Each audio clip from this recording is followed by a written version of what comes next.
le repos. Hors du wagon poudreux, pour respirer l'air pur. Parfois un voyageur se penche à la portière et soudain se retire, apercevant le mur, bas et crépi qui garde un étroit cimetière. Un étroit cimetière où l'on sent que les morts sont au large, couchés sous les croix espacées, et dont les vers s'y prémettent comme un remords dans la sérénité molle de ses pensées.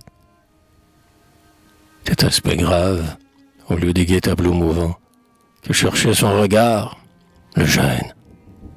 Chose impie, que, pour tracer plus droit leur route, les vivants s'en viennent côtoyer cette foule assoupie. Mais l'ardent tourbillon de poussière et de bruit ne réveille pas un de ces dormeurs. Ils passent. Leur immobilité fait songer et poursuit ceux qu'une fuite aveugle emporte dans l'espace.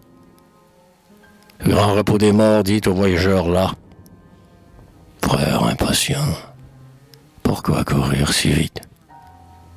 Sont-on de hâte vaine et de fatigue, hélas? N'arriverez-vous pas au but que nul n'évite? Que le destin vous tue en route, ou qu'à vos grés, il vous laisse vaguer d'un bout du monde à l'autre?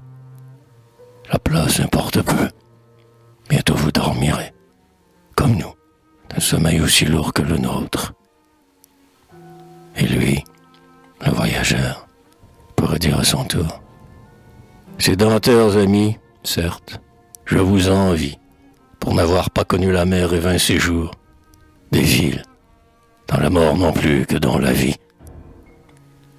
Quand nos yeux seront clos et rompus nos genoux, à force de souffrir et de lutter sans trêve, qui sait si seulement notre sommeil, à nous, ne sera pas fiévreux et plein de mauvais rêves.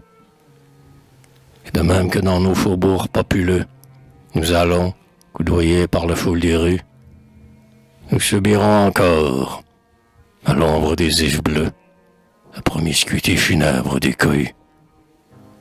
Tandis que vous avez chacun, sûr d'y rester, 6 pieds de terre au moins d'où nul ne vous évince, oh, dont le sommeil profond semble ajouter à la paix du tombeau la paix de la province.